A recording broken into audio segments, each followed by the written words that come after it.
105, The Beat. Yes, sir.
Coming up tonight, a prominent businessman says the country's laws allow people to outrightly steal land.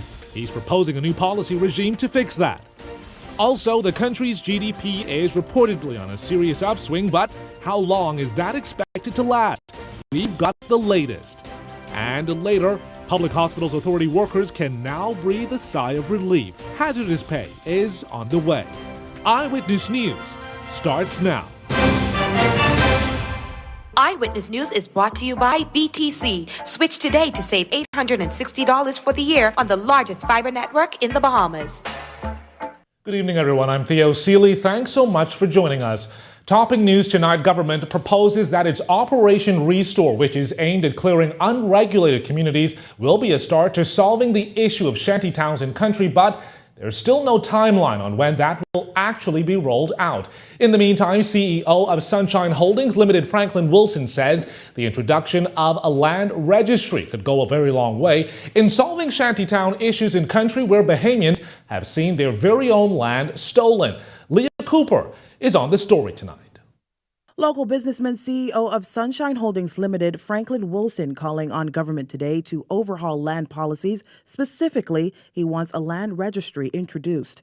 The first problem with land policy is proving to people you own it and protecting your ownership of the land, because people stealing it. There's something been on our books called the Quieting of Land Act as a licensed thief. Those comments made during the opening of Business Week at the University of the Bahamas Monday morning. Wilson says the country is in a land crisis. Here's what he says can be done to alleviate the problem. We must develop some system of land registration such that people know this is my land. It's more difficult for people to steal it. His comments come as government begins to crack down on shantytowns across the nation following a ruling back in February which lifted a previously imposed injunction which blocked government's ability to demolish unregulated communities in New Providence and Abaco. While Wilson says he isn't attempting to strong-arm the government into the implementation of a land registry, he says he remains hopeful. The need for land registration in the Bahamas, I think the idea has been now accepted. It's Road to Caribbean. We need it. It's just simple as that. And so it is my hope and my prayer that we will have land registration in my lifetime. Leah Cooper, Eyewitness News. Well, the economy providing us with some good news tonight. Economic Affairs Minister Michael Halkitis says recent numbers compiled by the National Statistics Institute indicate that the country's gross domestic product is experiencing an upswing. And the good part about the uptick, he says, is that it's expected to continue through next year. According to the report compiled by the BNSI, the national economy was back to pre-Dorian and pre-pandemic levels, 14.1% growth over 2021 to be exact. The Bahamas National Statistical Institute showing the very strong growth of the economy last year and the projections for very strong growth this year and even into next year, 2024. And so what that means is that, of course, led by tourism, the economy has rebounded very well in the aftermath of the COVID-19 pandemic. Very strong demand for travel, and we're seeing that persist in the country, even though airfares have gone up and the average room rates for hotels have gone up. We have actually seen that demand persist, and we expect the completion of the and opening of the new Nassau cruise port, that we will see that continue in terms of numbers of visitors coming to the shores. Halkitis says the good part about all of this is that the overall uptick in GDP is being reflected in government's finances. Where we're seeing government revenues go up, our deficits are steadily coming down, and that's good news for us. We're not out of the woods yet. There's a lot of work left to be done, and we have to maintain our vigilance and our discipline. But it's good news, and we expect that to add an additional dosage of confidence in the financial community and the international community, for investors, for banks, rating agencies. Very good to see that we are back ahead of where we were pre-pandemic. In news from the healthcare sector tonight, Public Hospitals Authority employees have been calling for hazardous pay for some time now, and today we've learned that they can now breathe a sigh of relief. The Bahamas Public Services Union has been agitating on their behalf. A few days ago, BPSU President Kimsley Ferguson threatened industrial action if government didn't make a $10 million hazardous payment collectively owed to those employees. Fast forward to today, here's what Ferguson had to say. We heard from the managing director of the Public Hospitals Authority, who indicated that there was dialogue between herself and the Office of the Prime Minister. We were advised that the monies would be paid come April pay package. We spoke to her sometime last week, asking the question as to whether or not a supplemental pay sheet could have been done to ensure that persons got the funding sooner than the April pay package. However, that would have created an extreme challenge. And so we were indeed satisfied that it is now confirmed that the staffers at the Public Hospitals Authority will receive their hazard allowance in retroactive form come April pay package. While gas retailers and wholesalers still locked in dialogue with government, petroleum retailers make 54 cents on each gallon of gas sold, but operators have stressed that margins are just too low for them to make a viable profit. The Davis-Cooper administration hosted a meeting with gas wholesalers last week, and according to the press secretary in the office of the Prime Minister, Clint Watson, a meeting with gas retailers will be held this week. So, as it stands, all parties remain at an impasse. Tonight, Sun Oil Limited Chairman Sir Franklin Wilson empathizes with the plight of gas retailers and wholesalers. The last time the wholesalers got an increment in their gas margin was shortly after 2000. I think it was like in 2003 or 4. The last time they got an increase in the margin on diesel was, I think, 1972. Obviously, that creates a lot of problems, serious problems. So we understand what the retailers are saying, but this is a more complex matter. Now, as for the level of increase the retailers are requesting, Wilson says it would be helpful to show the facts. It would be helpful, I believe, to the national interest if they could produce some creditable analysis as to how they got to what they're asking for. See, they're not just asking for something. They were kind of specific in what they're asking for. But I do not recall them having ever produced any report or analysis to support the basis of their request. Well, in other news tonight, that proposed project to be rolled out by Royal Caribbean Cruise Line still making headlines. This time, CEO of Paradise Island Lighthouse and Beach Club company Toby Smith has filed a motion of appeal in the Court of Appeal. He's hoping to win a case against the Office of the Attorney General as it relates to the parcel of land on Paradise Island where Royal Caribbean Cruise Line has proposed to put a private beach club. Now, Smith has been in headlines for years now concerning that parcel of land. He claims he struck a deal with the former Minister administration for the build-out of his own beach club experience, coupled with the restoration of a lighthouse that sits there. But the court ruled back in February that no such agreement had been struck and that Smith had no right to develop there. Well, Smith is fighting back. We disagreed with the judge, with all due respect, and the appeal will allow us to be heard on matters that we disagree with. There's various points within the ruling, which is a multiple approach, but basically we had an agreement for a lease. If the government led us down the road and we engrossed the lease as the leasee, and then they decided not to sign the lease at the final minute because they are entertaining Royal Caribbean Cruise Lines, then we're protecting our interest, and we did so within the time period to file a motion of appeal. Smith's back and forth with government dates back to the Ingram era. He says he's patiently waited through consecutive administrations, Christie, Minnis, and now the Philip Davis administration. At this point, he says he's not looking for an argument with government. He's hopeful that at some point both parties can see eye to eye to allow a Bahamian developer equal access to thrive. Well, it certainly doesn't feel good as a Bahamian being sidelined for a foreign Royal Caribbean Cruise Lines. But, you know, if that's the way that the cookie crumbles, then fine. But I'm here to stand up as a Bahamian for other Bahamians. That I'm not going to get bullied. And I'm doing this for all Bahamians, where we feel as though we I should have proper beach access, where we feel as though we should have access to Crown land. And unfortunately, it's been doled out like candy to the likes of cruise companies and people with these massive projects, and the small man or even the medium Bahamians are just being steamrolled over and kicked to the curb. So I'm not about to bash any government. This isn't about who can bash who the best. It's about finding diplomatic solutions towards this. Well, environmentalists making their position on the Royal Caribbean deal and Toby Smith's appeal emphatically clear tonight, asking government to reconsider its decision to grant approval for Crown land to be used for that multi-million-dollar project. Devontae Hanna has the details in this report.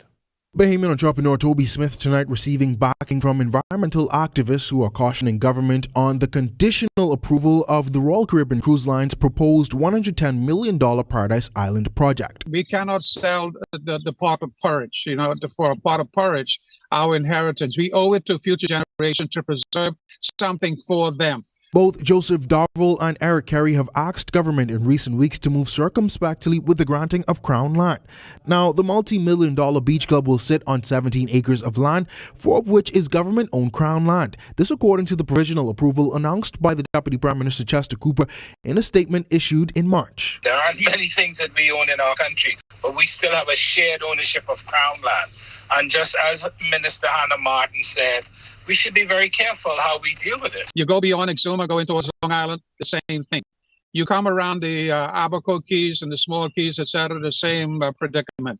You go in the Berry Islands, it is atrocious. Nothing is owned in those little islands by any Bahamians. Their comments come as Smith took his battle back to court in an attempt to appeal the decision to restore his Paradise Island Lighthouse project, citing new evidence. And with Smith left to continue his fight, both men believe it is disingenuous as his project would prove fruitful for Bahamians and should not be handed to a foreign company. They should not buy for 99 years the remaining little piece that's left of the Paradise Island. If that is done and attained, bestowed upon them, I will have to call it the original name, Hog Island, with a double G, H-O-G-G. And according to the Minister of Tourism, the project has been approved pending an environmental impact assessment and environmental management plan, which Kerry says authorities at Atlantis Paradise Island Resort are still waiting on. That environmental management plan is what an entity uses to document how they plan to manage their project, how they plan to manage the impact on the environment. And so we are anxiously awaiting the development and the logging of that environmental management plan. And more importantly, that EMP, as it's called, being made available for public digestion. Since the announcement of the approval, strong opposition to the project has been already expressed by Atlantis, PLP Cabinet Minister Glenn Tanner Martin, former Prime Minister Dr. Hubert Minnis, and other stakeholders. Devontae Hanna, Eyewitness News. In crime news, some might argue that there is an apparent uptick in sexual assaults in the last few weeks. The most recent incident involving a 16-year-old girl in the capital. Now, in the wake of these incidents, police officials are pushing for parents to be more responsible with their children. They also provided some tips to women on how to avoid being a target. Our Tyler Simonet has the details in this report. What we see happening in our country are crimes of opportunity, because we are not taking the time out to put the necessary precautions in place. This is what the press liaison officer had to say when pressed on what appears to be an uptick in sexual assaults against women. A recent Eyewitness News report revealed that during a 2-week period last month, 5 sexual assaults were reported. Most recently, a female hitchhiker was allegedly assaulted in the Coral Harbor area, and also a 19-year-old allegedly assaulted on the island of Exuma. Press Liaison Officer Chief Superintendent Kristen Skippings gives her reasoning as to why police have been reporting so many sexual assaults lately. Well, that could be for any number of reasons. Sometimes you have boyfriend-girlfriend relationships. Sometimes people report things. I don't want to say it's untrue, but we have to do our due diligence to find out what the situation is.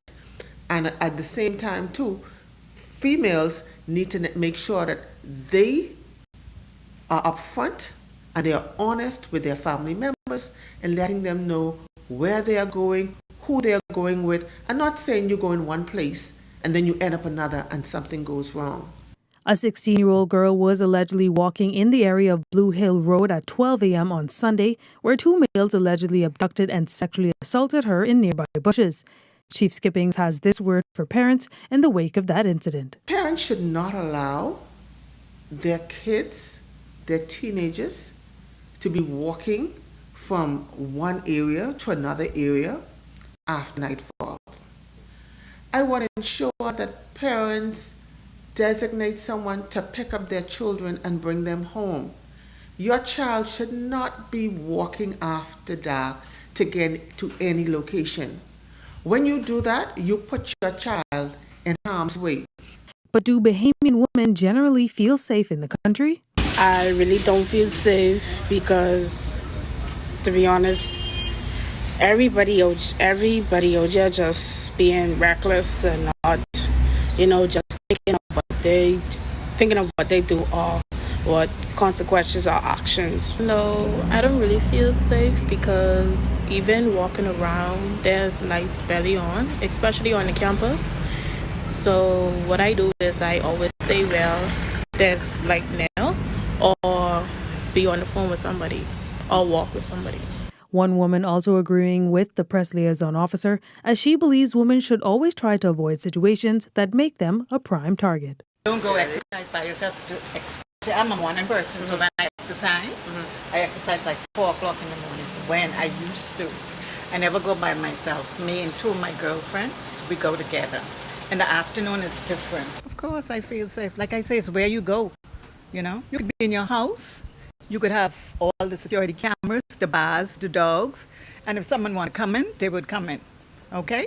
And that's me. I have all those necessity things. And I feel safe. Tyler Simonet, Eyewitness News. Still on crime news, police recently took a 9-year-old male student and his parents into police custody for questioning after the young boy was allegedly found in possession of ammunition on an elementary school campus. Is the Bahamas facing a growing culture which mirrors that of the United States, where school violence and illegal weapons on school campuses are a concern? Laura Laurencia Smith is on the story tonight. She tells us what teachers, youth counselors, and the Bahamian public had to say. Parents tonight expressing concern that primary and high school students have become influenced by U.S. culture, where students have either brought illegal weapons on school campuses or have unleashed terror in mass shootings. Local concern has mounted on the heels of police revealing that a 9-year-old male student was allegedly found in possession of ammunition on a school campus here in the capital. Not surprised, because the Bahamas tend to shift to they're kind of Americanized. So everything they see the American people do, they tend to kind of follow suit. We're right next door to the great city also of the U.S. that has also recently been having lots of issues in some areas, as we see. And I think that we have to be concerned about that as well. And when some places sneeze, sometimes we catch a cold. That matter in New Providence followed an incident on Grand Bahama where a male student was charged with writing threats of death on a school's bathroom stall. At this time, the Bahamas Union of Teachers President Belinda Wilson says educators feel uneasy. I've been in communication with the acting director of education as to what measures will be put in place at the primary school level.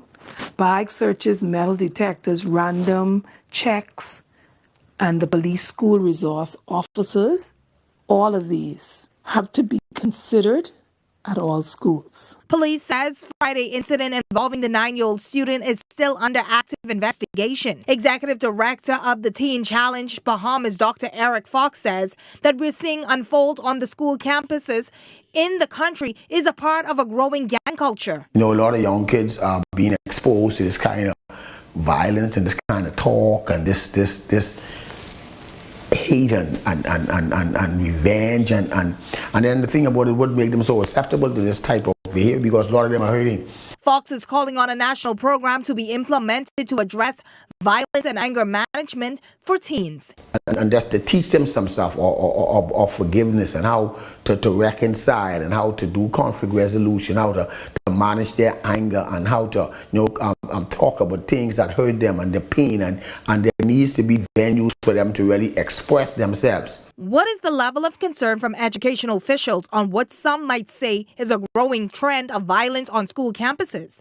While attempts to get them on comments on the incident went unanswered up until news time. Laurencia Smith, Eyewitness News. Police also chiming in on that discussion on what appears to be a growing gang culture on school campuses. Police press liaison Chief Superintendent Chrislyn Skippings says while she cannot knock the possibility that it is a definite trend, police will do all they can to prevent it from happening. I don't want to say that it can't happen, but as an organization, we put the preventative methods in place to prevent something like that from happening. And that's why you always hear us make the plea to partner to give us information. And mind you, if you don't give it to us, it's going to happen within your home, in your community. And so we're going to continue to do what it is that we're doing. We're going to continue to partner with the schools, with the civic organizations, with all the various groups. We're going to remain in the schools to make sure that we have that relationship with those students. So if they see something, they can bring it to our attention and we could disable or disarm any future thing from happening on the school premises. Switching gears from crime news to talking tourism tonight. Hotels like Bahamas and Atlantis are reporting steady figures as the industry welcomes the spring break season. President of Bahamas, Graham Davis, indicating that last month was the best March the hotel has seen since it opened back in 2017. Meantime, the resort's competitor, the Atlantis Paradise Island Resort, is reporting the same. Senior Vice President of Government Affairs and Special Projects tells Eyewitness News that the resort has performed well beyond its budget. We're also, as we enter April, and this week obviously is Easter week, we're still pretty busy with spring break and Easter and just normal sort of winter business. So we're seeing this carry all the way through the end of the traditional sort of winter season, which would be April after Easter. And then obviously we've always had a very strong summer business because of the families traveling with kids for vacation. And so our business is looking very strong, well through the end of the summer for Atlantis. Now, what about group business for both hotels? Davis over at Bahamas indicating that group bookings are up 30% over last year, with 2024 bookings said to be the strongest they've ever been. On the flip side, though, Roberts from Atlantis says that group bookings are slowly rebounding. We've had a slower rebound of our group business than perhaps our competitors. And so while we're seeing growth in group business this year, it's really for business later in the year and into next year, 2024 and 2025. Our challenge in booking groups has been in 2022, just the slow movement coming out of the COVID protocols, and then a lot of groups not keen for international travel. That's obviously changed, and we're picking up some groups in a very short window. But the planning cycle for groups usually is a year and a half to 2 years, and we're building our business for 2024 and 25 now. Meantime, Lynden Pindling International Airport also seeing greater foot traffic through the country's main port of entry for spring break. Operations Vice President of the Nassau Airport Development Company, Jonathan Hanna, says officials at LPIA are quite happy with what they're seeing. I mean, we've had a really strong spring break season. Compared to last year, we're seeing, the numbers are in some instances either as much as 15 to 20% more. Last year we didn't have Carifta, spring break. We were still testing, so there were some other measures that were still in place as a result of the COVID pandemic. This year feels like a return to normal. Now, as far as the cruise sector is concerned, Tourism Minister Chester Cooper recently attending a sea trade conference in Florida, telling Eyewitness News that tourism officials are hard at work developing ways to bolster the country's cruise sector. He says the answer is multi-destination cruise travel in country. What Parliamentary Secretary John Pinder is determined to do is to create multi-destination cruise travel within the Bahamas. So Freeport, Nassau, Bimini, and one of the private islands. So that's the conversations this week. We're talking really about the future of cruising. The Bahamas has been instrumental in terms of reopening the cruise industry after COVID. We harbored many ships in our waters during the COVID period. We have a very strong ship registry for cruise lines and other vessels. So we're partnering this week with Bahamas Maritime Authority as well, working closely with them to create synergies. This all comes as tourism officials celebrate the rebound of the cruise sector and its 5-decade-long existence in country. Cooper will tell you that officials are ecstatic that cruise arrivals for 2023 are projected to surpass pre-pandemic levels, but to continue the momentum, he says the product must be diversified. Cruise is important. 5.4 million tourist arrivals by cruise. In 2019, this was a phenomenal record-setting year. We've matched that now in 2022 numbers, and we expect to beat it by at least 20% in 2023. With the reopening of the Nassau cruise port at the end of May, this is going to be a significant boost for cruising. This is going to be a part of the celebration of our 50th. So at the end of May, we'll see the opening of our $300 million cruise port, moving right into July when we have the grand, not finale because this is going to continue, but we're going to have the big events in July. Well, if you've got a news tip or if you've seen the Eye on News hotline at 397-6397, we also invite you to send your letters to the editor for publication on all of our social media platforms at eyewitnessnewsbahamas@gmail.com. And if you're watching on our Facebook or YouTube pages, please share your thoughts today about today's stories in the comments section. We want to hear from you. We're just getting started in Eyewitness News, but when we come back, a mother of 2 special needs children could be homeless in a matter of days, and tonight she's appealing for your help. We've got that story coming up. And later, it was a weekend full of excitement for kids and the young at heart as the IL Cares Foundation hosted Easter Fun Days on 4 different islands. We've got more on that right after this break.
good. This segment of the news is brought to you by Mobile Garage Fleet Software, the Bahamas' #1 fleet management software, backed by Azuga, a Bridgestone company. Schedule your free demo today. Welcome back. Here's a look at your Eyewitness News gas tracker for today. Esso coming in at $5.72 per gallon. Rubis sitting at $5.59 per gallon. And Shell coming in at $5.67 per gallon. Welcome back. A mother of 2 children who have special needs is seeking your help tonight as she's just days away from possibly being homeless. Our Tyler Simonet is on the story. Though her rent has been paid up to next month, Petty-Ann Knowles is unsure if she, her children, and her grandchild will have a roof over their heads in the coming weeks. Petty-Ann alleges that after living on this property for 12 years, her landlord sold the property without any warning, and now she's in danger of being homeless. Now, I live in here for 12 years. 12 years, never on a rent. My rent pay up to May 2023. The landlord never tell me they was selling the property, you know. I right just sitting down yesterday. Now, I see my man come in the yard, taking picture. He know me, so he say, Petty-Ann, they going to sell this property. I say, what? Okay, I wasn't paying it no mind. I say, Lord, you go fix this. Petty-Ann is the sole full-time caretaker of her 17-year-old son with Down syndrome, her other son who suffers from schizophrenia, and her 5-year-old granddaughter. Both of her son's medical expenses are also piling up. My baby just got diagnosed about a month ago for thyroid. Okay, now he is on medication and he have to go back to the doctor on the 28th of April. Okay, so you go out and put them on you, but you can't bear, you know. There's only so much a person could do. But I will die for my children. Now, in all of the years that Petty-Ann has been living here, she says that she's never had any running water and that this is the outhouse she and her children were using. Now, Petty-Ann also says that she was trying to add a bathroom onto her small home, but now all of her efforts to improve her living situation have gone to waste. I just want a government complex, a rental, so I could catch myself, okay? I asked my MP them and all. The government places you win, so they plenty of them empty, you know. They can't fix up one of them for me to go in. They ain't got to worry about the rent being paid. I can pay my rent, but I can't afford no rent or they were expensive. Then I have to get put out again. If you're willing to assist Petty-Ann and her children, you can contact her at 822-5050 or 432-2458. Tyler Simonet, Eyewitness News. Well, Bahamian students who would like to obtain a government scholarship just might have a stroke of luck this week. The ministry reporting over the weekend that the online portal for government scholarship applications experienced a malfunction. So now the deadline has been pushed back a bit to allow prospective scholarship applicants additional time to apply. Necessarily an extension. What it is a recovery of time. The application portal was scheduled to close at 11:59 p.m. on March 31st. And due to a technological glitch, it closed early. It closed prematurely at 10 p.m. And so really we're just giving students and applicants the 2-hour period that they would have had it not been for the technical difficulty we experienced with the portal. So that's all it is. It's not extra time. It's time they should have been afforded already. So what will happen is the portal will open again tomorrow, which is Tuesday, April 4th. And it's going to open, and I just want to make sure that I have the right time. It's going to open at 8 p.m. and it will close at 10 p.m. So it'll be that 2-hour block that was taken away on the 31st of March. And so why we chose that time too, because we want to ensure that persons who are working or otherwise engaged throughout their day would not be disrupted. And so we'll make sure that it's the evening hours. Meantime, the Ministry of Public Service was inundated with calls over the last few days from participants in the Public Service Professional Engagement Program, also known as the 52-week work program, who claimed that they have not received salaries in the bi-weekly payment cycle. State Minister for the Public Service, Pia Glover-Roll, gave assurances to Eyewitness News today that her ministry has rectified the issue. And we have processed all of the outstanding payments that would not have made it in time for the payroll cycle. We also had some issues in payments to financial institutions that would have been released today or will be released by end of day. So as a result of submissions not being made on time, there was a 3 to 4 day delay in the process, which of course affected payments to our public service professional engagement participants. Our payroll officers worked diligently through the weekend and throughout the course of the day, and all outstanding payments have been rectified. Of course, we're committed to ensuring that participants in our program have minimal to no issues with payroll process. Well, on to some lighter news tonight. The month of April ushers in the Easter season, and the IL Cares Foundation stepped up to the plate this weekend to host not one, but 4 Easter fun days for kids and kids at heart to enjoy. Our Toby Smith attended the fun day here in the capital on Saturday. She tells us all about the fun and giveaways in this report tonight.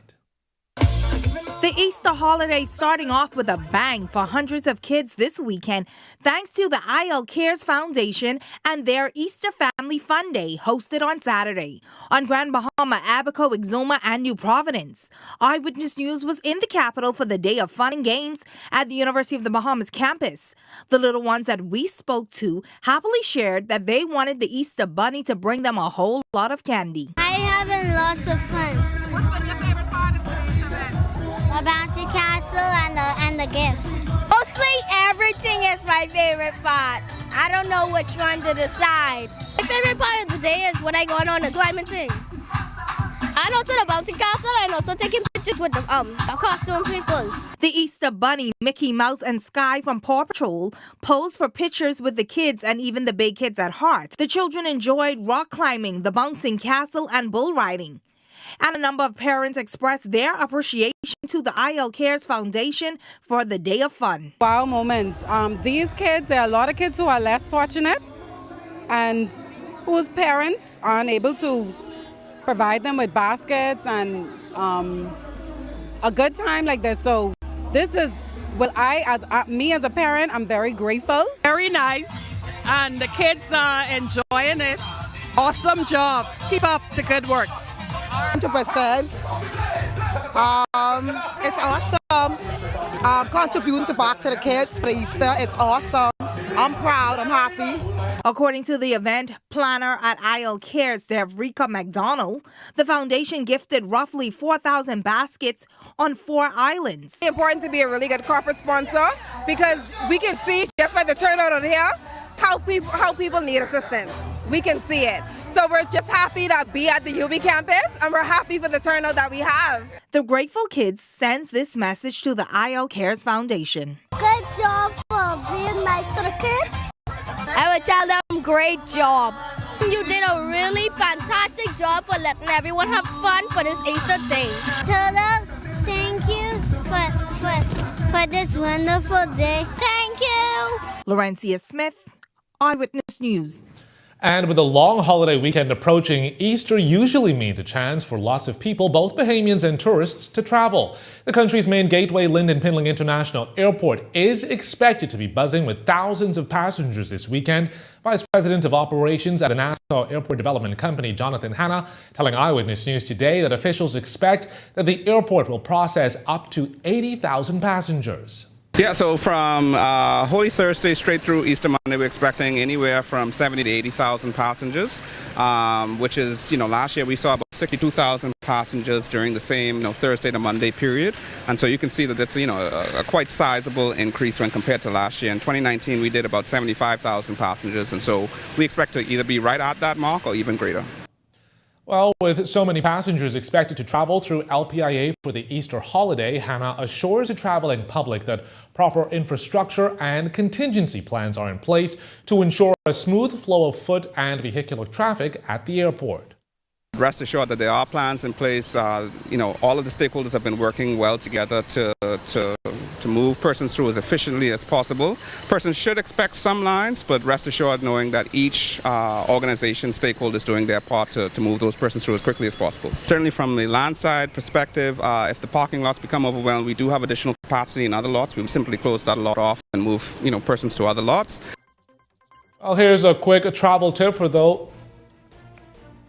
Well, coming up in Eyewitness News tonight, we travel to the island of Abaco for a closer look at what's happening with the environment there post-Hurricane Dorian. Stay tuned for the weather forecast. That's up next.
and brokers, giving you peace of mind.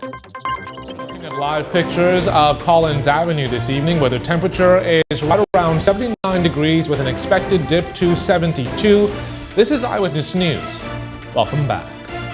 Well, this week's Spotlight feature, hopping over to the island of Abaco. Last week, we had our eye on the environment over in Grand Bahama and efforts being rolled out on that island to help with the regrowth of mangroves and pine forests there. Over on Abaco, similar efforts are underway. Non-government organizations will tell you that they're hard at work restoring what they can, and the Bahamas Forestry Department says they'll be looking to bolster human capital on island to help get the job done as well. Our organization is all about encouraging an appreciation of the environment and building pride for our natural resources. That's Olivia Patterson Moore, Deputy director at Friends of the Environment. It's an NGO on the ground in Abaco that's been teaching kids through hands-on experiences about various ecosystems on the island. So we actually have 3 types of forests in Abaco: the pine forest, the coppice forest, and mangrove forests. And we have been working with partners on a mangrove forest restoration project. And that has involved doing education and field trips with kids, but also getting them involved in physically helping to grow mangroves and plant them out in the marls where we lost the majority of our plants. But what about restoration of pine forests and their bounce back post-Hurricane Dorian? The Abaco pine is special to the island, but Dorian left a graveyard of snapped trees in its wake. We've been doing some education, but we're looking to the forestry department to help us understand exactly what's going on in the pine forest. We see it starting to recover somewhat, and we want to understand more how long it's going to take and what support the community needs to give to the ecosystem to help it along. So we caught up with the forestry department to see what efforts they have on tap. The game plan moving forward is a multi-layered approach. We are trying to reestablish our presence here on the island of Abaco, as well as trying to hire more native persons on the island to help us run the reforestation efforts. Currently, we do have a capacity need of human capacity, I should say. So we will be looking to hire natives on the island of Abaco shortly or in the future. We are looking to also partner with both academic and community-based organizations, NGOs included. We will be fostering new partnerships, and we hope to rekindle our present and standing partnerships. In the meantime, organizations like the Bahamas National Trust continue to do its part within its national parks to foster healthy regrowth. As far as invasive species is concerned, we have always been concerned about the Australian pine, casuarina, affectionately called casuarina, and our intent to remove all casuarinas from within our national parks, along with scabola, which is called the YNC grape, and the Brazilian pepper where possible. At the end of the day, a rebound of the environment on the island is also linked to the rebound of its economy, and stakeholders are mindful of the vital correlation between the two. Abaco's environment is very important to our survival as individuals and as a community. So we really want the youth to be part of the sustainable development of Abaco as we recover from Hurricane Dorian. Well, still to come in Eyewitness News, the latest with sports updates from our Devontae Hanna. Devontae, what can you tell us? Well, good evening, Theo. Bahamian athletes once again putting the Bahamas on the world. In fact, they're leading it in their respective events. We'll tell you all about their recent achievements right after this break.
This segment of the news is brought to you by Hennessy, the spirit of sports in the Bahamas.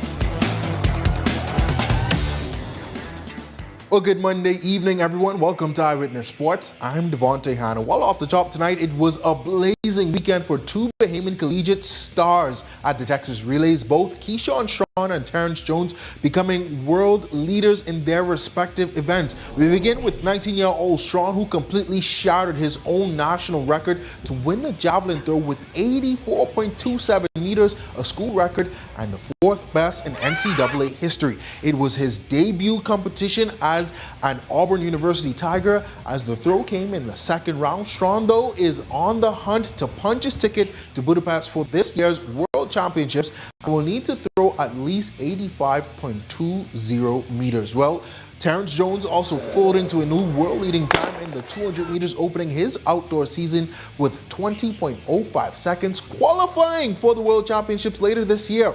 A personal best and a meet record at the Texas Relays. The Texas Tech Raider is the reigning NCAA D1 60-meter champion and was able to snag a goal in 6.46 seconds last month, just 100-second off of his shared collegiate record in the 60 meters.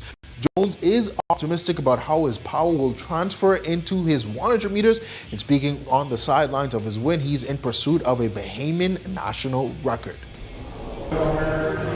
Well, my coach, he said that he believed I could run a 9.8. I trust my coach with all my heart, so I'll stick with the 9.8. Normally, people, they normally I'm a victim to this. They normally burst under pressure. So me personally, I'm trying to learn how to do that because I know I'm capable of running at an elite level, but when it comes down to it, I tend to not be able to perform how I want to. So I would say the big factor is just to be a championship athlete. And if Jones reaches 9.8, he would be the fastest Bahamian man in history. Well, on to the baseball. Diamond Jazz Chisholm hit his first home run of the season on Friday night against the New York Mets as the Miami Marlins won 2-1. It was his 35th career home run as he launched the baseball, coming at him 95 miles per hour into the second deck in right field, but the Marlins ultimately lost the series to the Mets 3-1. Now, the Marlins are set to hit the field today against the Minnesota Twins, where they will play a 3-game series that wraps up on Wednesday.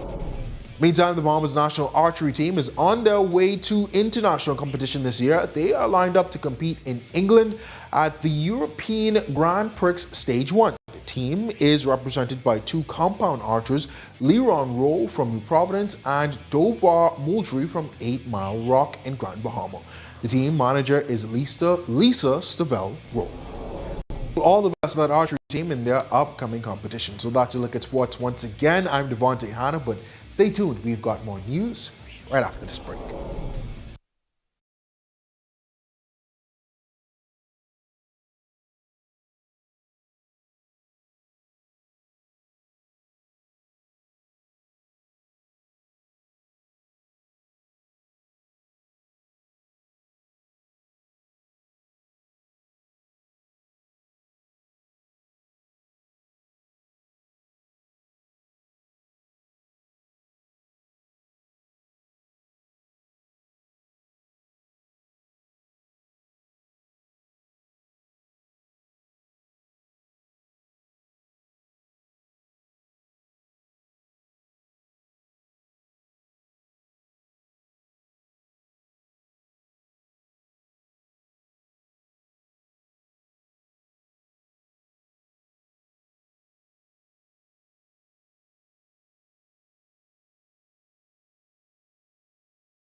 You're watching Eyewitness News.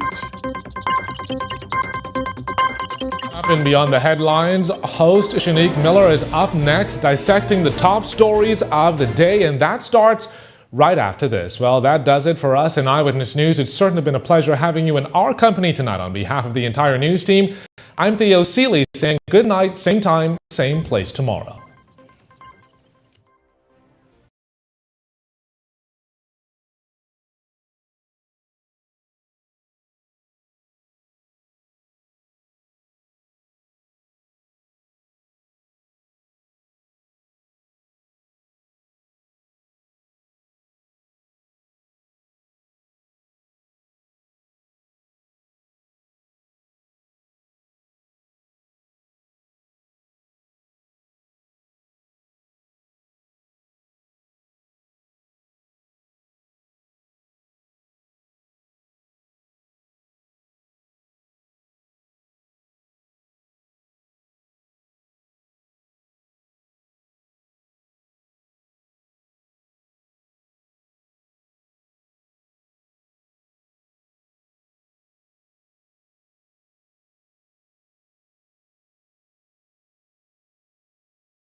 Views and comments expressed by the hosts, guests, and callers on Beyond the Headlines are not necessarily those of management, ownership, or production unit of the Verizon Media Group. Beyond the Headlines is a production of ILTV Studios and cannot be reproduced or represented in part or entirety without express written permission of the Verizon Media Group. Beyond the Headlines is the intellectual property of the Verizon Media Group. Copyright 2021.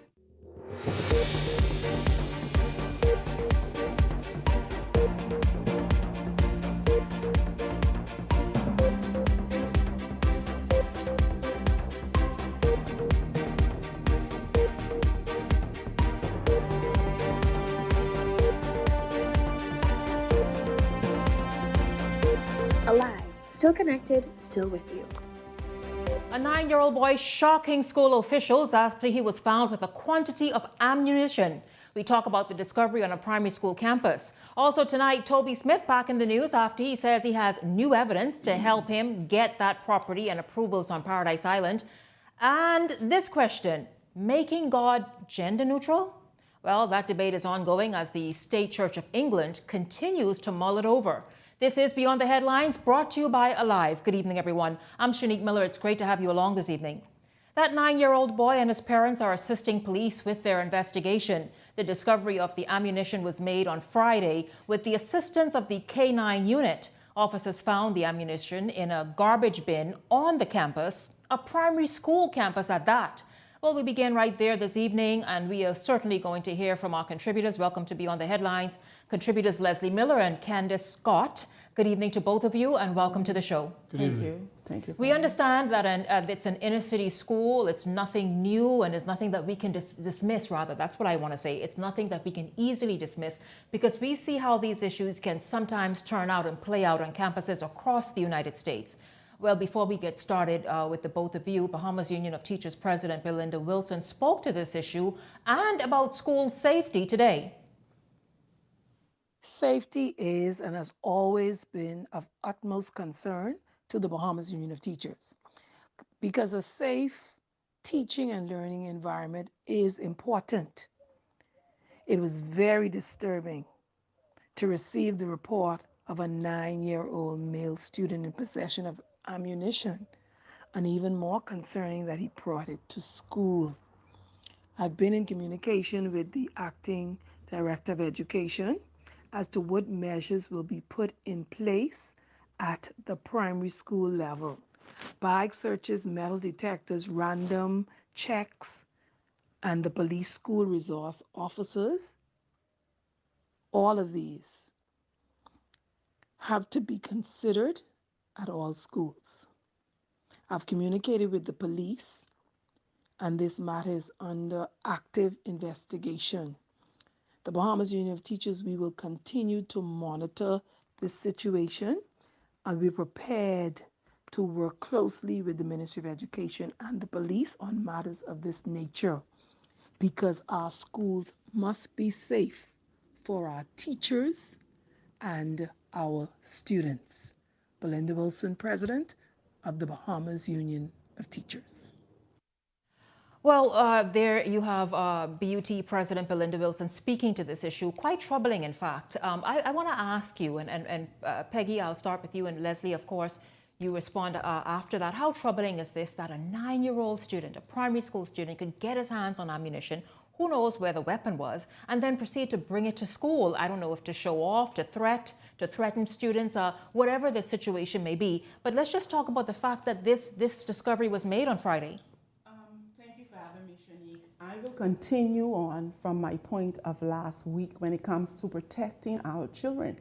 I said that our children have enough to deal with in their personal life, in their home lives, and in their little friendship lives, than to be introduced to other things. I'm confused right now by Miss Belinda Wilson, because you're speaking today about protecting our children, and last week you were talking about endangering them by introducing a subject that would further confuse them, give them things to struggle with. You have to pick a side. Either you're into protecting our children, or you're into exposing them prematurely to matters that they need not be concerned with. Hold on, Peggy. What are you referring to? I know last week we certainly had a show about her response to a question put to her. You're referring to that? Yes. About transgender? Yes. And so it is my opinion to introduce such topics to children in school will be further endangering them. So I asked Miss Belinda Wilson, do you want to protect our children or do you want to endanger them? And my recommendation is you should stick to talking about protecting teachers. I would really like to hear from the Minister of Education on both subjects. That of what to introduce on the curriculum for students and what says you about this child having ammunition. Of course, you always talk about policing our schools with our children.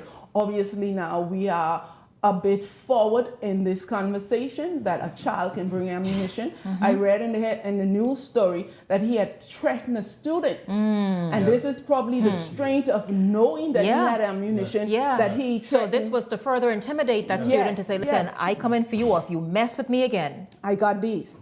You know, and so this is a serious issue. Our children are under attack. And those of you who do not recognize this need to wash your face and blink again, our children, there are forces out there who are attacking our children because they feel that they're available, that they're neglected. And parents, you have to rise up. Leslie, your thoughts? You know, it's very harmful and almost despicable to think that a 9-year-old kid, Bahamian, one of our sons, could take bullets to school. The question is, where did he get these bullets from?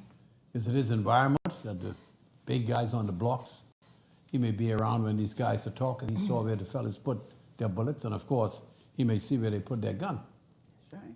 But for a child to mentally coerce in his mind, that for him to feel safe or to feel that he's one of the big fellas in the school, you need to show them that he has these bullets that he carries. It's very telling. It bothers me as a parent and a grandparent. You ask one question, where are we going as a country? How long is this going to go on?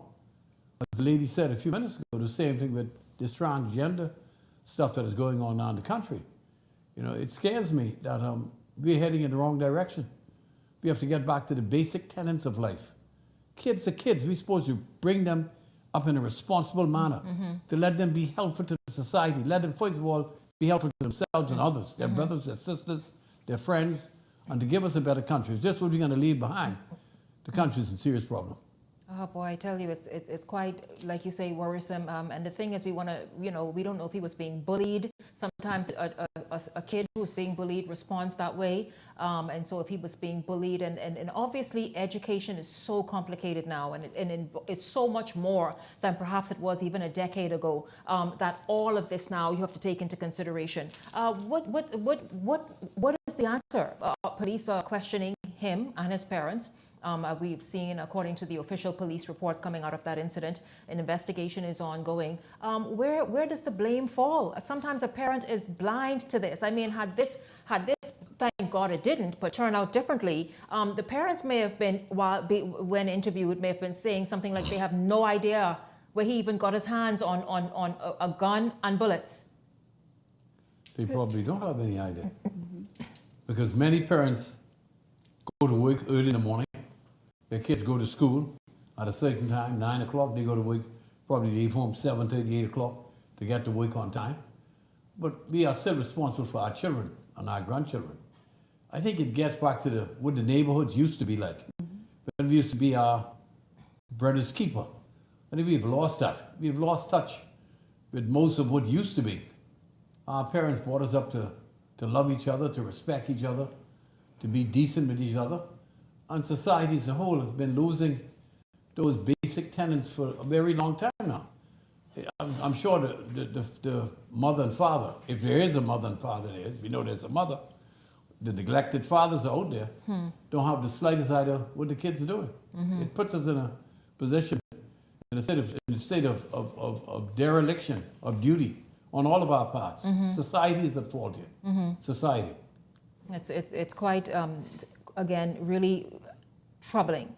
A 9-year-old, more than likely that's a 5th grade student, fourth, fifth grade student, that this is what he has access to.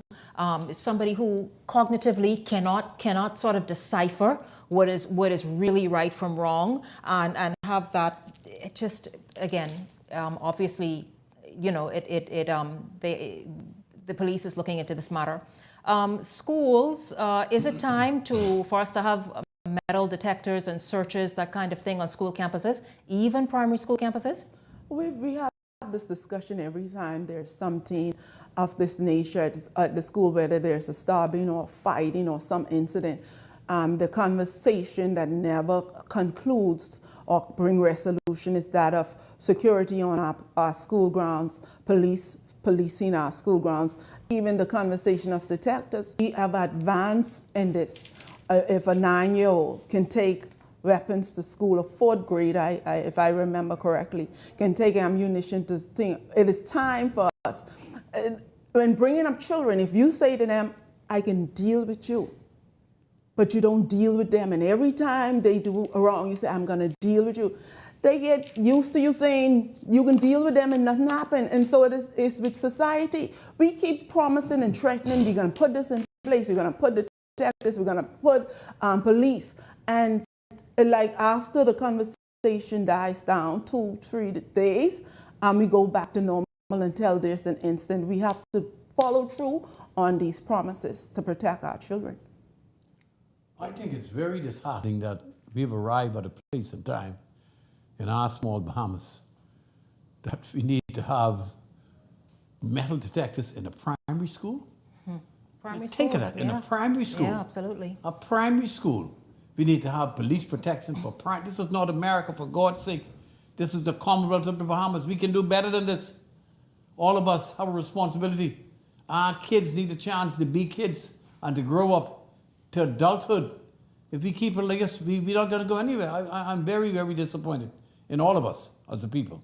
Something needs to be done. We got to work harder to make our kids better kids and to give them a better chance at having a shot at life, to know what life is about. I'm very, very disappointed as a parent and a grandparent. Yeah, very disappointed. I agree with you both. Very disappointed. You both. Shifting gears, lady and gentlemen, Toby Smith back in the news. He remains unwavering in his stance to see his dream of owning and operating a tourist development a reality.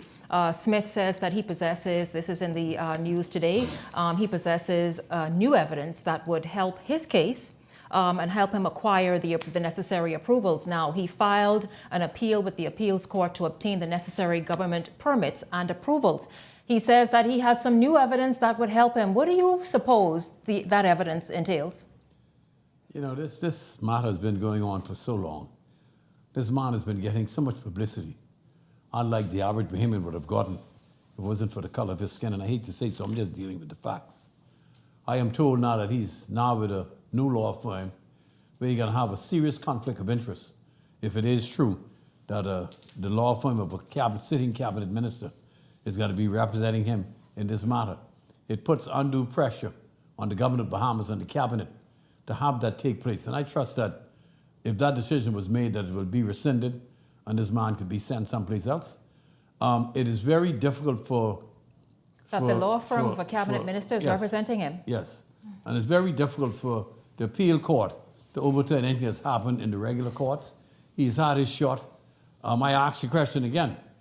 Dr. Minnis, you have an obligation to the Bahamian people. You know, you were the prime minister that they elected. The minister of tourism, former minister of tourism, has an obligation. Why did you not give this man permission? The country needs to know. You turned him down. There has to be good reasoning for you doing so. Could you all please step to the plate and get this matter over with? The Bahamian people will be most grateful for an answer from both of you men. Peggy Smith is intent on getting his way. A few weeks ago, he had very stern words for Prime Minister Davis. Yes, of course, he did. He apologized for them later, but he really is pushing this matter. He's pushing this matter because he's CEO of his vision. He is CEO of a dream, and he wants that to come to pass. I've been watching this story, you won't believe, from 2016, 17. up until this point. Now, when he was, in my words, disrespectful to the Prime Minister, because in his declaration that you let me down or something of that nature, gives the impression that he made at a sidebar with the Prime Minister, and he had an expectation that once the Prime Minister is in place, he would have his way. But the Prime Minister invited Mr. Smith to go and reapply. His application for this crown land was done under the previous administration. The judge or the courts denied his applicant, and so the Prime Minister said, go and reapply. My information is there's enough property in this area for both projects. So go and apply. Why are you now taking to social media once again? And he's doing that like Atlantis, he's doing that to turn the will of the people in their favor. But I'm supporting the government in this instance because I understand the demands for employment for Bahamians. I believe this is the motivation, and you could say, oh, under the deal or whatever. I believe the motivation for each administration was to create means and opportunities for Bahamians to be employed and to be able to afford a life of respect and integrity and dignity. And so I would like for Mr. Smith, if you have this new information and make it sound so mysterious, take it to the court, reapply as advised by the Prime Minister, and then hopefully your vision will come to pass. Leslie, you mentioned... First and foremost, yes. let me assure you all that the Prime Minister would not have met Mr. Smith at no bar. Our Prime Minister don't go hanging around bars. Side bars to meet this man anywhere. He presented his proposal to the former government. They looked at it, they turned it down. And now he feels that he's privileged that he should get now Mr. Davis' administration to give him what he wants. I don't know how many people he's going to employ. A lot of people come with these reasoning as to why they should get X, Y, or Z. But that is in the purview of the government of the Bahamas. And the government is there on behalf of the Bahamian people. What is in our best interest is, I'm sure, a decision that will be made when the time comes as to who should be given priority in getting this matter settled once and for all. But again, I say that the former administration, the minister, and the Prime Minister has an obligation to set the record straight. And I hope you would do so too, gentlemen. I hope you would do so. I tell you, Peggy, like Leslie said, we certainly would like to know why former Prime Minister Minnis and the Tourism Minister decided not to approve or grant the necessary approvals that Smith sought for that development that he I guess told the country about since, like you say, 2016. Yes. It's going to be quite interesting. But listen, he is unrelenting, eh? Yes. Unrelenting. As we certainly, of course, wrap up this first segment, and you all, this is Holy Week. Happy Holy Week to each of you. Certainly, of course, anything you want to say to the country as we wrap up the segment, each of you. You know, on Friday they crucified our Lord and Savior. On Sunday he rose from the dead, eh? And you know, he is there. I was very taken aback with what I heard in here today, with blasphemy against our God and Savior Jesus Christ. We are a Christian country. I believe my God and Savior. I make a very morning thank you for giving me life. I will continue to do so as long as I live. We need to get back to basics. We have copied so many of the bad things that's happening in the world today. The Bahamas need to get back on an even keel. Let us go back to where we came from. We are a Christian nation. Let us remain so. And I wish everybody a very, very happy Easter. I say amen. And no killing over the weekends. Not this weekend. Give us a break.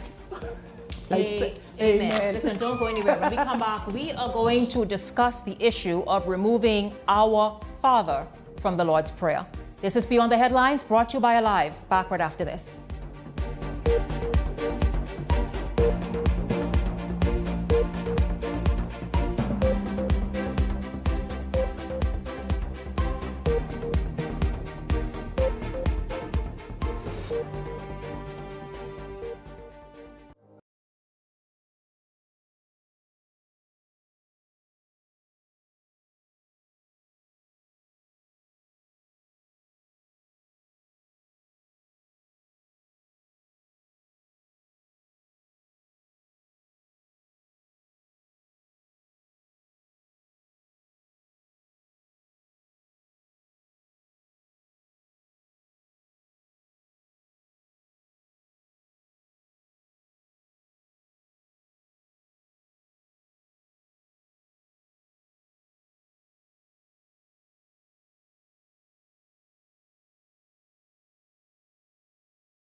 Policy. Yes, I do. Come on, guys. I have something. I came early to make sure I write and establish the foundation for today's show. Up, up. Okay, down then. B, block B.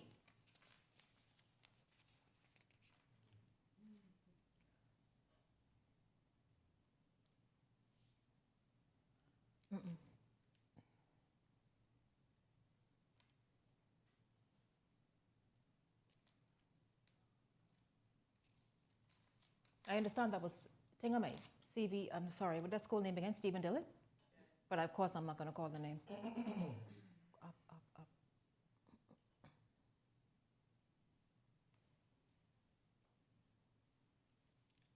up. Up, up, up. This right here, right here.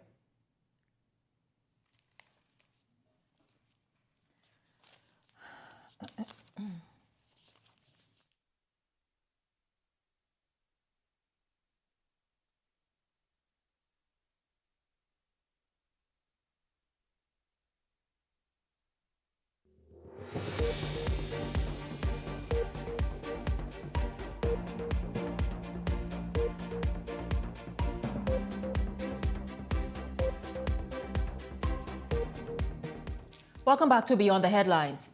The move to make the world a gender-neutral place presses on. There is an ongoing discussion in the Church of England, the Anglican Church, to replace "our Father" with a pronoun instead that would not offend or exclude worshippers in the LGBTQ and transgender communities.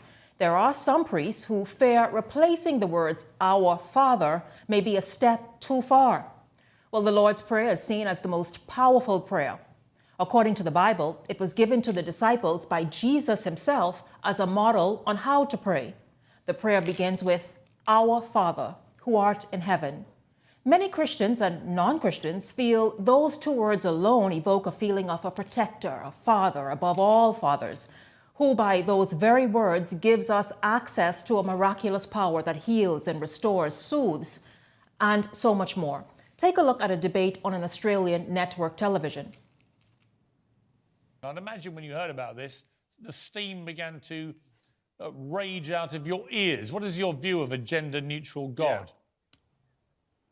Congratulations to the church for doing everything possible to become completely irrelevant from society with this woke BS. It's embarrassing that they can't go back and look at what Scripture says and look at certain things like "Our Father, who art in heaven," and then sit there and think, wow, of all the problems that people have in the world, that we could be helping people with poverty and with children and with orphans and with people that are starving around the world. Let's go back in and rewrite this so that we don't offend anybody. Guess what?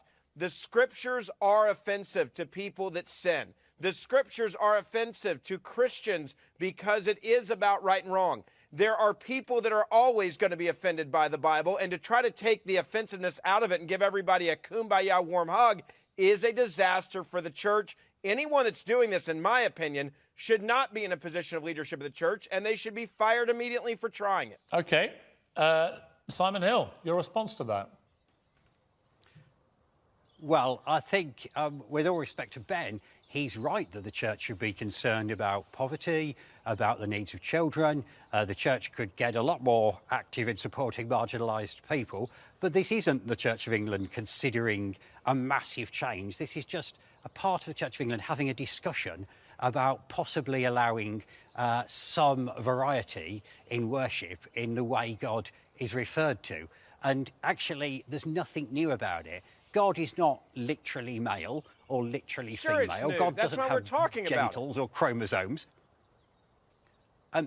God, you're not suggesting, Ben, are you, that God is actually literally male? Like, are you? Okay, let me ask you a question. Serious question. Am I black? I don't know. I can't see you. I'm just talking down a microphone, so I don't know what you look like. For the record. Okay. Am I a male? Am I a male or a female? Serious question.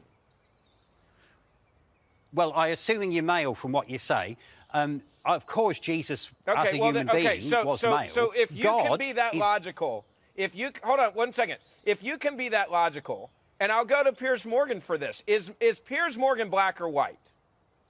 Well, I'm currently identifying as white. And Piers is white. God is not black or Okay, white, so you identify or male as or white. female. This is the insanity. That debate and discussion goes on. We're going to get started with our discussion here because it was something recently brought to the Anglican bishop here in the Church of the Bahamas, the Anglican Church of the Bahamas, Bishop Leish Boyd, who says that the Bahamas will not be following suit, but also the Bahamas is watching those developments in the State Church of England, of which the Bahamas is a member, but of course, various provinces, etc. Now, those words, according to the LGBTQI and transgender communities, are not inclusive. And those two words, our Father, shut out a segment of the population. We're going to get started right there. Welcome to Beyond the Headlines, Cassius Stewart and Netino Thompson. Netino, I will give you an opportunity for an opening statement. I think the debate about making God a gender-neutral God, it needs to be done because Christians need to understand that they're not the only religion in this country. Right? There are other religious groups that do not have the kind of privileges which Christianity has in the Bahamas, right? Alison Bailey, she talks about the fact that all privileges are advantages, right? And her idea behind the statement is that privilege offers valuable benefits to persons or organizations via institutions. So social institutions grant particular persons who are part of groups particular privileges which are benefits and advantages. And if you check stock, the church in the Bahamas, the Christian church, has had that privilege even before 1973. Cassius, your opening statement. You done lost your mind. You done lost your mind. Privilege is an advantage. When you are privileged, you are responsible. I'm a privileged man, so I'm responsible. I'm a privileged father, so I'm responsible. Privilege brings responsibility. And one of the things Jesus said to two cities, he said, woe unto you, Chorazin and Bethsaida, because if the miracles were done and you were done in Sodom and Gomorrah, they repented a long time. In other words, we were privileged to have these miracles and you did not be responsible. And judgment comes with you when you take away responsibility from privilege. And what you are doing is saying, we are privileged, but you don't want to be responsible. You got to be responsible. Taking away Father from God, listen, you know, the LGBT community, you all have been taking and pushing and pushing and pushing, and the world has been quiet, and we allowed you all to push us. But I think you all have now reached the end of the road. There's no more pushing us back anymore. You will not remove Father from our Father prayer. In the Bahamas, it will not happen. And so there is, listen, I don't care how much religion in the Bahamas. If you want to, whatever God you want to call on, in the Bahamas, we call on God the Father. And he will always remain Father. And this fight for pronouns, y'all are fighting for all these pronouns, removing her and moving him. Why y'all don't grab an adjective? Crazy. Netino, grab that adjective. Let's be respectful. Let's be respectful.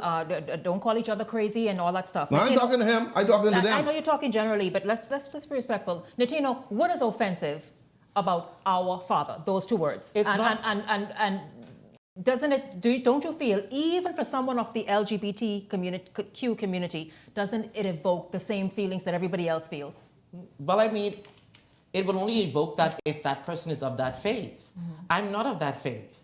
I no longer believe in any of the things that the Christian church has taught. I don't like, and so there are people who exist in the Bahamas who are not LGBTQ+, and they have a right to have their religious faith observed. And I need us to be we have to think about this. It's not just about our Father, even though the whole idea is around this gendered kind of being. I think the argument that was made in the clip is that the God is not male.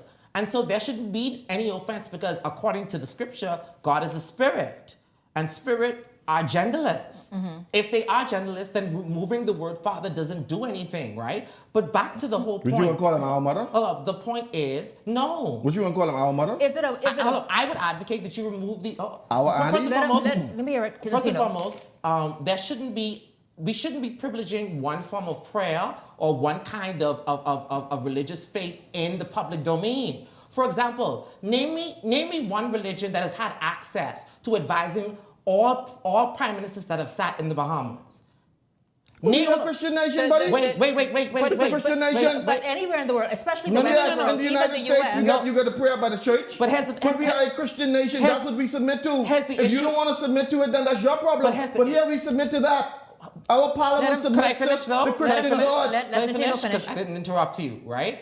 The point is that the Christian church occupies a dominant part of the society that excludes and marginalizes other groups of faith and people. You have to understand. So if you are a Christian, right, you can be sure to hear your music on the radio and watch specials on televisions that celebrate the holidays of your religion, right? If you are Christian, you don't need to educate your children to be aware of religious persecution for their own daily and emotional protection, right? If you're Christian, you can be you can remain oblivious to language and customs in other religious groups without feeling any penalty for such lack of interest or knowledge. And if you're a Christian, you can fairly be sure that some hate group does not exist whose whole goal is to eradicate your religious group from the planet. But I'll tell you, Natino, there is, and you know No, there isn't. In the church, you cannot go and espouse Christianity in certain places of the world. But that's not the case in the Bahamas. In the Bahamas, right. Christians are not being persecuted. But Natino, I want to ask you this. We are a Christian nation. That's why we aren't persecuted. The Bahamas is not a Christian nation. Say what? That's debatable. When we start becoming a Christian nation? That's debatable. Just because you here means we stop? No, buddy. That ain't how it goes. That's debatable. But I want to say this, Natino, and I don't want to get into this right off because I still have questions along this Anglican Church push line before we get into it, because I wanted to ask you, just slip it in right there. When you say the Christians don't have to defend and don't have to learn, because why? It's enshrined in our Constitution. This is what we sort of born with and grew up with, etc. Then do you think it's appropriate? Because I want to ask you what's appropriate in terms of a replacement of words in the Our Father prayer. But then do you think it's appropriate, as we started last week, and I don't want to necessarily go back there, but for children then to be almost assaulted, and when I say children, I mean those little children, 3 years old and that kind of thing, by the images we have seen, especially from the United States, in the way of teaching, because that's what they say it's for, to teach them and expose them to this alternative. First and foremost, your use of the word assault is problematic. And you have to problematize it because no one's being assaulted. Watch this. Children have to learn. The clip that we talked about last week, that would obviously be for someone who would be I think. So the issue here is we are calling for age-appropriate content for children. You can teach them about other perspectives in the world without having to resort to those images that you showed last time. The issue here again, when we talk about Our Father, you ask, what would I propose as a replacement? A moment of silence. That way, everybody gets to do whatever, if they want to pray to... Ain't nobody there. Hold on, wait. Wait a minute. Nobody's been talking for the last 15 minutes. Let me talk. I'm going to let you talk because I have a question for you. But let me answer him. This sounds more agnostic then. Like, what is being pushed? That we just abolish God?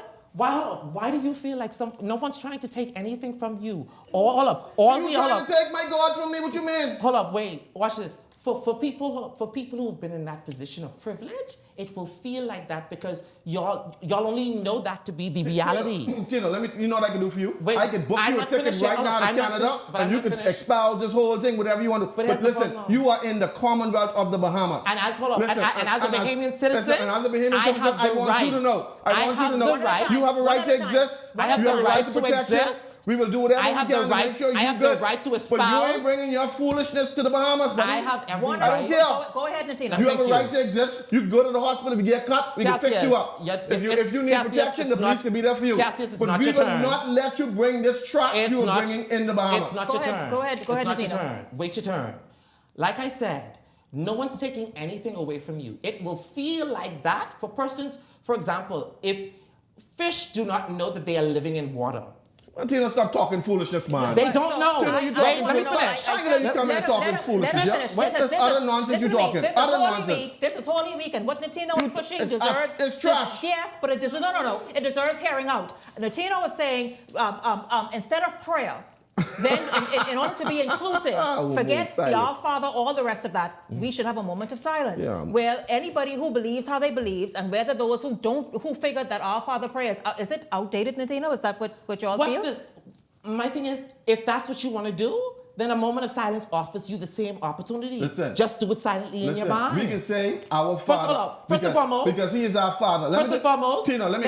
Wait. Tina, I have questions. Tina, run on, and I ain't no time. I understand, but Cassius, you will have your moment. Trust me, Natino, wrap this comment up, and Cassius, because I have a question to lead into you, Cassius. Go ahead, Natino. Go ahead, Natino. All of us have been in school when we observe a moment of silence for everything else. This is no different. For dead people. And watch this. For dead people. And That's maybe, why watch this. We do it for dead people. And maybe for a God who does not exist. Ooh. Boy, you make God fire from heaven and burn you up right now. So God does not exist. Cassius, wait a minute. For some people, God does not exist. Here's what I'm saying to you, Cassius. Here's what I'm asking you. Is this a mockery of God? I laid a foundation in the history of the Our Father prayer. And I said, because here I was, sometimes you're so busy in the day-to-day of producing a show, you kind of forget. And I asked around, well, where did the Our Father prayer originate from? Only to say, wait a minute, this was the prayer Jesus taught the disciples. But if you listen to Natino and others, not just him, but others of a certain segment in the populations around the world, they are basically saying it's outdated, particularly as you relate it to the transgender movement. Cassius, is that an insult, a mockery of God, of Jesus, of all things sacred? Everything they do is a mockery of God. After the flood, there was a rainbow in the skies. And you know what that rainbow said? God said, this is a covenant between me and every living creature on the planet. Not between him and God. Every living creature on the planet, that rainbow is a covenant between God and us. So when you espouse that rainbow and you fling your sin back in God's face, you insult the ants, you insult the mosquito, you insult the wasp, you insult every living creature, because that rainbow is the covenant between God and every living creature on the planet. But Cassius, if you're saying, no, it's still your turn. I'm just saying, if you are blaming the transgender movement for hijacking the rainbow, they hijacked it? Well, then who allowed them? We allowed it, and that's why we're taking our rainbow back. Because you cannot take the very same symbol God remind himself not to kill us because of sin, to throw it back in his face to promote your sin. That's utter nonsense. And then now you come talking about, oh, we don't want God to be a man no more. We want it to be gender neutral because you ain't sure you's a man. God knows he's a man. God is a man. God is a spirit. I don't care what you say. God if all y'all who have issues with us being a man, God is a spirit. The man, I want to speak to all y'all man out there. Don't let these people spade y'all. According to the Bible, God is a spirit. God is a spirit. Tina, hold on, give me 1 second, please. Don't let these people spade y'all. What they are doing is trying to make us feel like we are wrong for being man. We are man. And don't ever apologize for being man. Because the head of every woman is what? Man. Always remember that. The woman did not come from man, but the man did not come from woman, but the woman came from man. And we don't repent. That's how the order of life is. Now, if you trying to redefine what God has created, that's your issue. Natino, but in the Commonwealth of the Bahamas, we ain't letting that happen. Natino, I know that you have a video that you want to call up for, but as we lead into that video, I want to ask you this. You can answer it, and then let us see this video, and let's see exactly what it is that you kind of want to further take this discussion. We saw the clip at the top of this segment, and it says, listen, making this all-inclusive, removing our father, perhaps having our mother, our parent, our being, it'll make the church more relevant. Then to suggest the church has become irrelevant. Do you share those views? If you want, for me personally, I don't see the need to have church. I really don't at this particular time. But if you want to hold on to it, I understand that there are people who find comfort. I understand that there are people who love to go to church. I get that. I once was one of those persons. Now that I'm not, I find no need for it. If you want that, fine, you can have that. All I'm saying is that moment, this whole praying, we don't allow Muslims to come to have a prayer at the top of every service that we have in school. So that's insulting to people. It is. Praying like how the Bahamas believes in prayer, and we pray. Listen, we will pray if we sitting right here at this desk. You're trying to say that's insulting for people like you. Yes, because everybody is not a Christian. And watch this. Also, you have atheists who in the Bahamas who are afraid to even tell people that they're atheists. In fact, if you've watched the news, there's been public backlash against Marlon Johnson just for existing as an officer when he was in government. And so, let's stop with the shenanigans.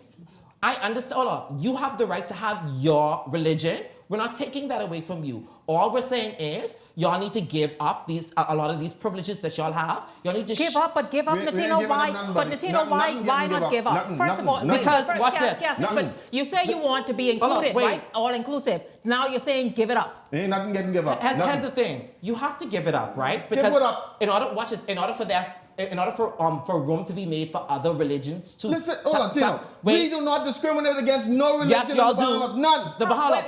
The Muslims can exist. Latino, the Rastas can exist. Where's the discrimination? Everybody can exist. So stop preaching foolishness. Nobody's discriminated. Our government identifies as Christian. That is the reason why. That is the reason why the government cannot Christianity at the head of everything we do. The government don't come preaching this nonsense here. Well, hold on. You're trying to make the world believe that we discriminate against everybody. Stop talking foolishness. Stop it. If you're saying that, then Brave Davis can't say that he's the government of every Bahamian. He's the government of every Bahamian. Sorry, he's the prime minister of every Bahamian. Yes, he is. Watch this. If you're saying that the government is a Christian government, this is a Christian nation, then Brave Davis cannot be the prime minister of every Bahamian because every Bahamian is not a Christian. Just like how every Bahamian is not. Wait, every Bahamian is not. Hold on, wait. It's what I've been saying. So let's go to the clip. Lead into your so your logic doesn't make sense. That does not make sense. We're gonna go to this clip. He's leading to a question. And what I'm trying to, what I want to show is how the privileges of Christian people, they're allowed to say any stuff. A lot of times it's just ignorance. Go to the clip.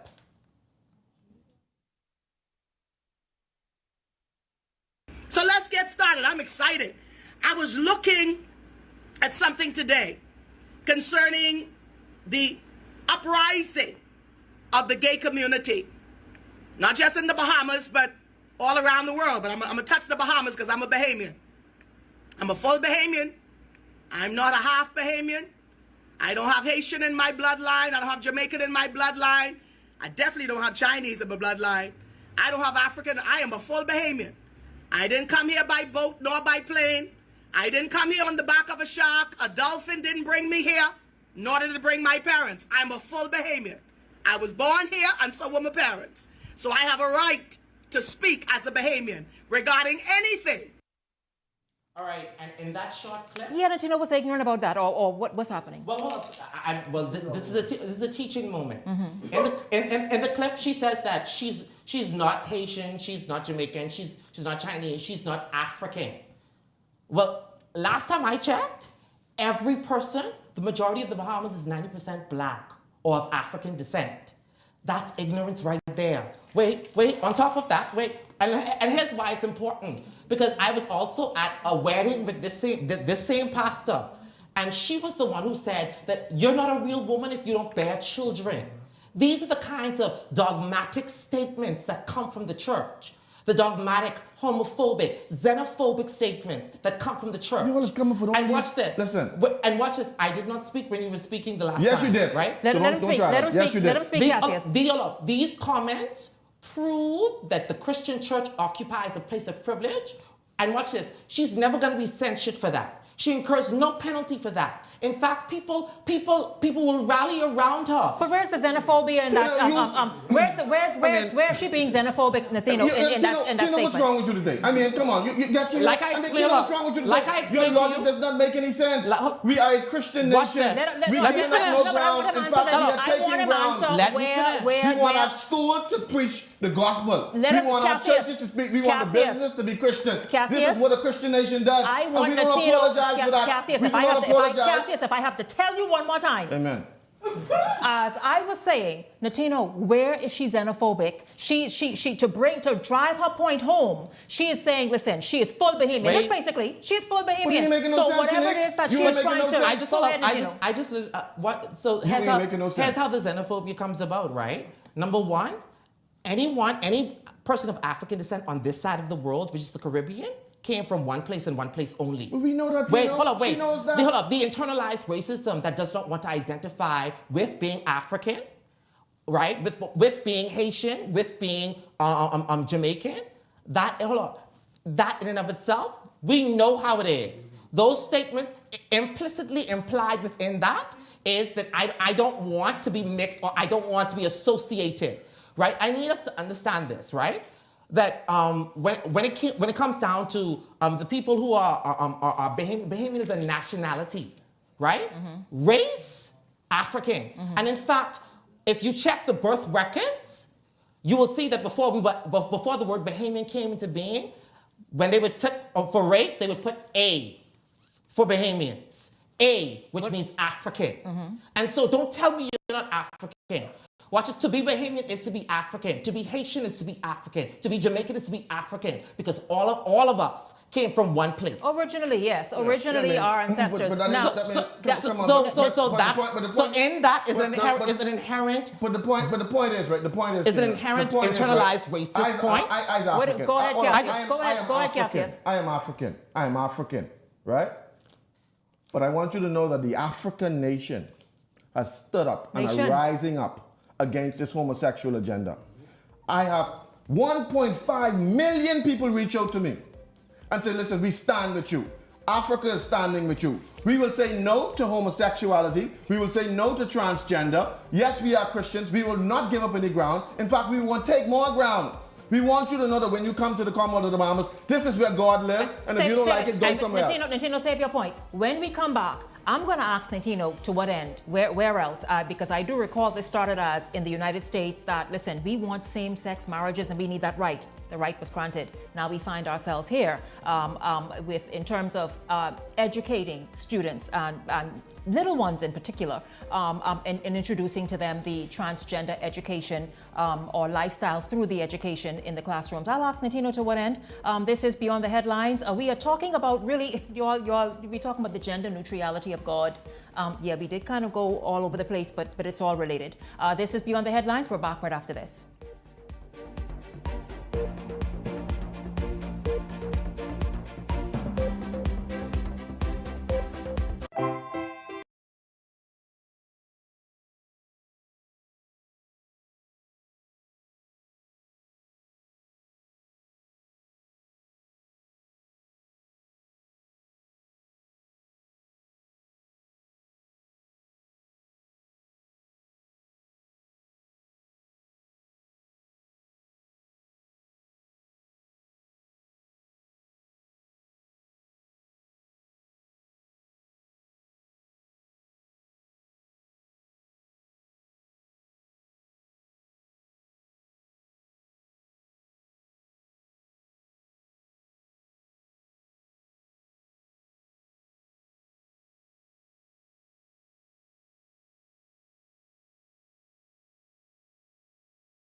Welcome back to Beyond the Headlines. Of course, in the final moments of the show, we are here with Natino Thompson, Cassius Stewart. Again, this is a very emotive topic, very emotive, and it's just getting and gaining momentum. Not that Bahamians haven't been watching it from a distance, but now we are actually talking about it. And Natino, I want to just put this to you. A number of people are, and I know you have met it, different responses all over the place. People are vexed. People are saying, listen, man, listen, what you want to do as an adult man, that's fantastic. Do it, have at it. It's your business. What is this push? What is the end game of this push and almost indoctrination of the world that seems to be at play? It's not an indoctrination. LGBTQ plus people are sexual minorities. All of the other religious groups, they're religious minorities. In this instance, we're talking about religion. And the fact of the matter is that Christianity is the dominant religion in the Bahamas.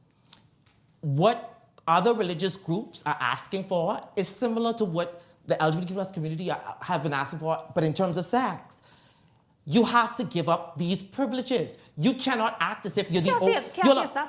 You cannot act as if you're the only religious group in the Bahamas. In fact, how do we have to give up? How does the Christian world have to give up their rights, privileges? And Tino said this. We've been entitled for since the beginning of time. Now is the time to pull back. He also say, we don't, the rights, and then one of the rights is gender affirming care. You see, let me explain something to you, right?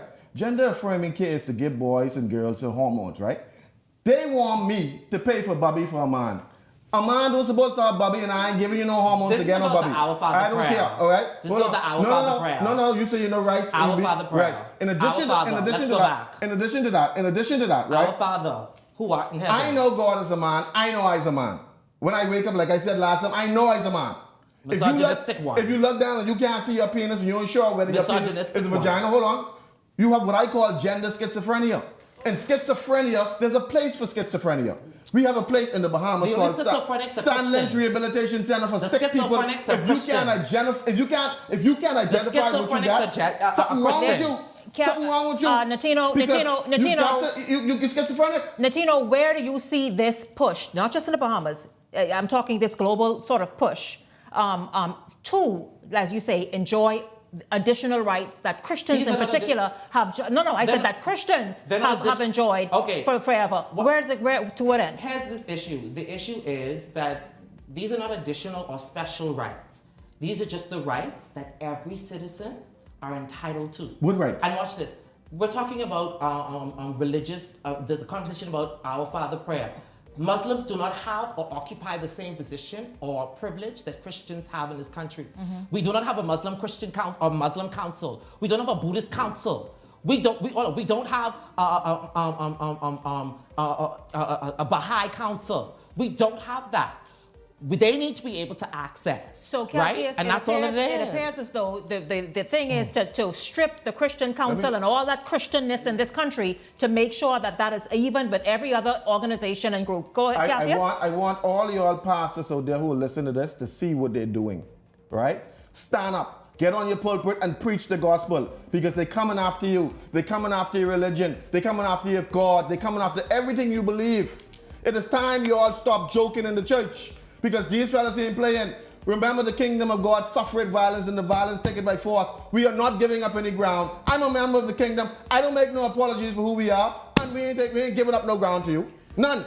This conversation and discussion will continue, obviously.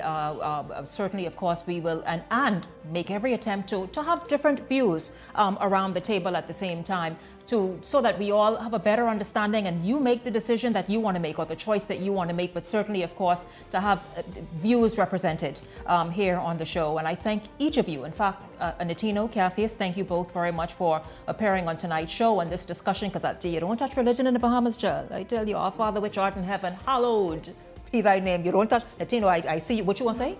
You know what I was going to say? Yes. It's so rich because what comes on at the end of the show isn't something, there's going to be someone singing to your God, right? Why don't you have a Muslim come sing to their God on this show? Why don't that happen? Why don't you have somebody else from another religious faith? Christian nation, and we ain't giving up. We don't make apologies for that. Listen, we look forward to seeing you. We do not make apologies for that. If you got a problem with the Bahamas, go to Canada. We look forward to seeing you right back here tomorrow evening on Beyond the Headlines. Latino said I should have at the end of the show someone from another faith come and sing or come and recite. I think that's fair.